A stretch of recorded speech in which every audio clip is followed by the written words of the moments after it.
Hello, Patreon people. Welcome to the weekly update. I, of course, am Professor Moptop. Thank you, as always, again and again and again and again for all that you do. This week, you are going to be in for a treat because you're getting 4 really cool hunks of audio from yours truly. It's all about the Beatles' For Sale album. Now, that's their 4th full-length album and the 2nd album that they recorded in 1964. It was a really busy time in 1964. And the Beatles did not stop working. The first track on the album is called No Reply. Now, Ringo had tonsillitis, and he actually had to he had to miss some dates on an Australian and a New Zealand tour.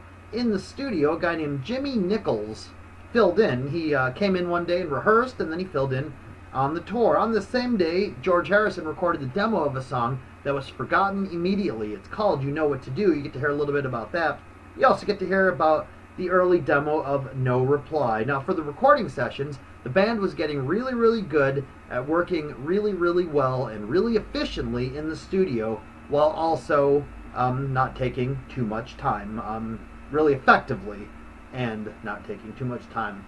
You're going to hear about the Bob Dylan influence a lot over these 4 songs. There's also an oldies influence for No Reply because the initial inspiration for the song came from the song Silhouettes, which has a similar theme about a guy who's going to see the girl that he can't actually see. It's lyrically a step forward for the band, even though they never actually played it live. The second song you're going to hear today, another Dylan-influenced one, possibly the most Dylan-influenced song of all the Beatle tracks. It's I'm a Loser, and this is John Lennon trying to write better songs. He's trying to grow as an artist. He's trying to get in touch with his feelings. He talks about hiding his feelings, and he talks about crying. They were really good in the studio, and in August of 1964 they were working extremely hard to record this album.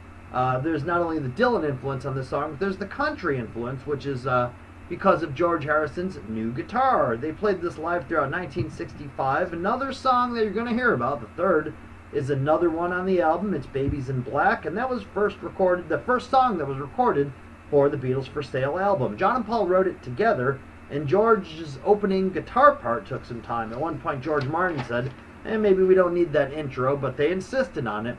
The role of the producer and the artist was starting to change. There's also some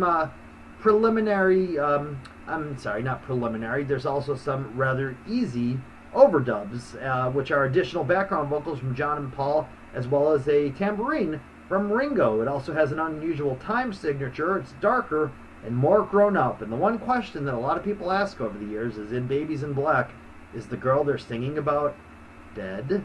It could be. You could make up your mind yourself. They played this live until 1966, which is a long time for a non-single to remain part of the live act.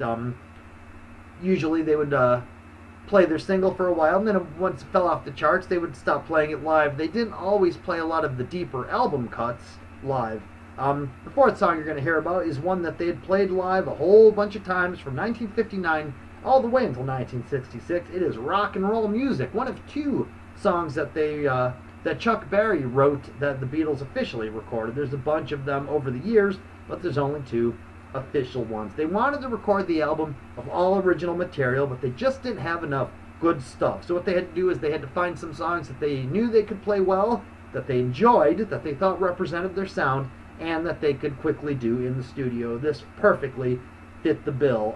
You really can't say enough about Chuck Berry's influence on the Beatles. Not just how they played, how they wrote songs, but how they acted and their attitude as well. That was real quick in the studio. It was recorded on October 18th of 1964. On this date, they worked on 8 different songs, and they were able to record Rock and Roll Music in one take. They all played it a lot, and there was a quick piano overdub. Now, the piano overdub, as Moptop discusses in the audio, might have been played by George Martin, who was playing live with the band. It's also possible that John, Paul, and George Martin, all 3 played the same piano at the same time. This is a maybe. I like to think that actually happened, even though there's really no proof or non-proof for it. This is another one that they played live until 1966. It was a big crowd pleaser and a favorite of theirs to play. It is Rock and Roll Music. It is the first 4 tracks of the Beatles' For Sale album. If you haven't had a chance to listen to that in a while, you should listen to Beatles for Sale in a while. I am Professor Moptop. I will be talking to you once again in 1 week from now. As always, thank you, thank you, thank you, and thank you.